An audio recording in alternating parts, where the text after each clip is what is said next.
19 नवंबर को ही घोषणा ने किसानों के हिस्से में जीत का वो किस्सा लिख दिया जिसकी परिपाटी 1 साल पहले 26 नवंबर 2020 को लिखी जानी शुरू हुई थी। हरियाणा पंजाब के अलग अलग हिस्सों से किसान दिल्ली के बॉर्डर पर पहुंचे थे। इरादा था किसानों की मांग को सरकार से मनवाना, और जब केंद्रीय मंत्रिमंडल ने किसानों की मांग को मानते हुए कृषि कानूनों को रद्द करने के बिल पर मुहर लगा दी तो किसान एक बार फिर बॉर्डर पर पहुंच रहे हैं। लेकिन इस बार बॉर्डर पर वो किसान आंदोलन की 1 साल पूरा होने पर यानी वर्षगांठ पर, सालगिरह पर पहुंच रहे हैं। मुद्दे फिर भी होंगे, मुद्दे फिर भी वहां गुंजायमान रहेंगे, क्योंकि मुख्य मुद्दा मान लिया गया है। उसे वापस लेने को लेकर कैबिनेट की भी अब मुहर लग गई है प्रधानमंत्री के बयान के बाद। फिर भी आधा दर्जन मुद्दे अभी बाकी हैं। एमएसपी सरीखे, एमएसपी, बिजली बिल, मुआवजा, जो किसान नहीं रहे उनके आश्रितों को, इस तरह के मुख्य मांगों को लेकर ये किसानों की आप टुकड़ियां देख रहे हैं जो जत्थे में रवाना हो रहे हैं दिल्ली की सीमाओं पर 26 तारीख को एक बार फिर आंदोलन के जरिए शक्ति प्रदर्शन के लिए कि जनाब अच्छी बात है, आपने 3 कृषि कानूनों पर हमारी मांगे मान ली, लेकिन घर तो तभी लौटेंगे जब कानून पूरी तरह से रद्द हो जाएंगे और बाकी बचे हमारे आधा दर्जन मांगों पर भी आप हमें कोई ठोस भरोसा दे। चाह रहे हैं किसान कि उन्हें भी पूरा कर दिया जाए, उसके बाद ही हम घर लौटें। तस्वीरें देखिए, कहीं छोटी कहीं बड़ी टुकड़ियां, लेकिन निकल जरूर रही हैं, यानी कि तादाद बढ़ने वाली है, बढ़ने लगी है दिल्ली की सीमाओं पर आंदोलनरत किसानों की। प्रवीण धनखड़ हमें और ज्यादा अच्छे से समझा पाएंगे आंदोलन की वर्षगांठ की किसानों की तरफ से क्या तैयारी है। प्रवीण बताएं।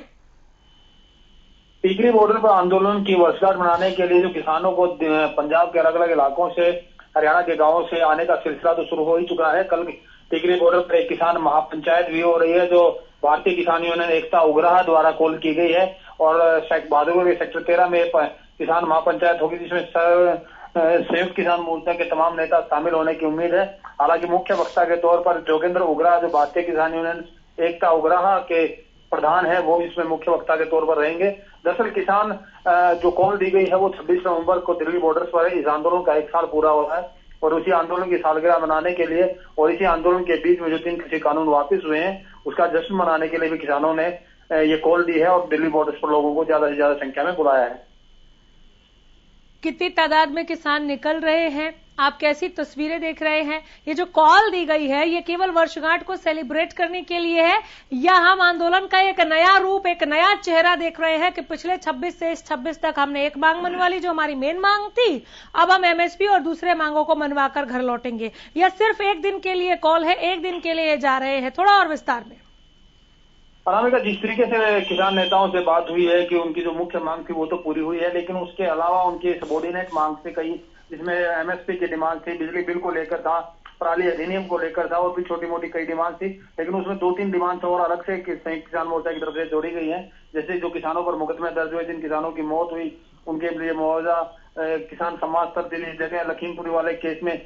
डिमांड की गई है। और किसान नेताओं का जो 26 नवंबर का जो सालगिरह मनाने का फैसला ये है कि जो केंद्र सरकार ने, जो प्रधानमंत्री ने ऐलान किया, उसके बाद केंद्रीय कैबिनेट ने प्रस्ताव मंजूर कर दिया, और 29 तारीख को जब शीतकालीन सत्र शुरू होगा पहले दिन ही रिपील का जो कानून है, कृषि कानूनों का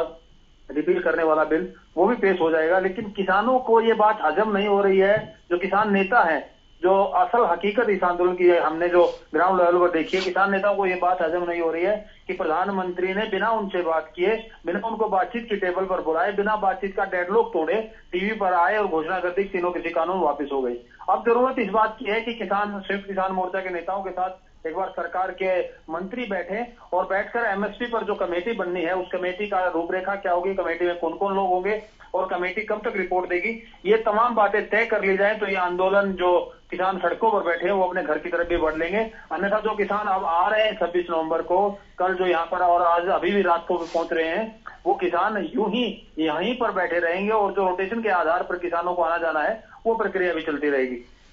बहुत शुक्रिया इस तमाम जानकारी के लिए। नजर बनाए रखिए, अपडेट के लिए हम लौट कर आते रहेंगे, दूसरी सुर्खियों के लिए भी लौटेंगे।